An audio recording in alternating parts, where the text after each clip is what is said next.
Hey, this is Brandon Steele with ChiroUp. I want to talk to you about the lever test. The lever test is a great way to rule in or rule out an ACL injury. Sometimes these things have been let go for a while, sometimes they're more chronic, sometimes they're very acute.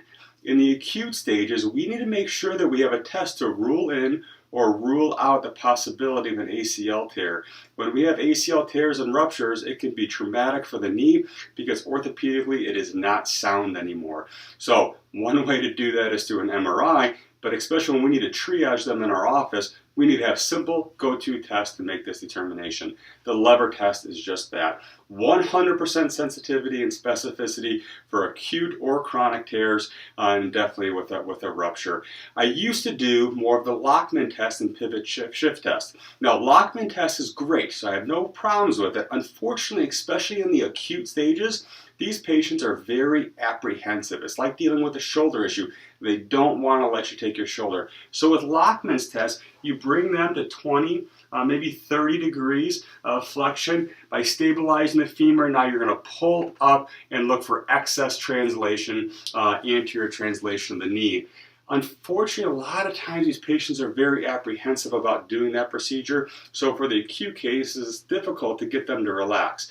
Now, my favorite is the pivot shift test because it takes advantage of how these injuries happen to begin with. Most of these non-contact ACL injuries happen with uncontrolled interrotation of the tibia and adduction, and that's why you preferentially get that ACL tear, medial collateral ligament, and meniscus tear, that unhappy triad. So pivot shift test, you actually take them through some knee flexion, 20 to 30 degrees, with some tibial interrotation, feeling for popping, clicking, clunking, reproduction of pain, and excess anterior translation of the knee.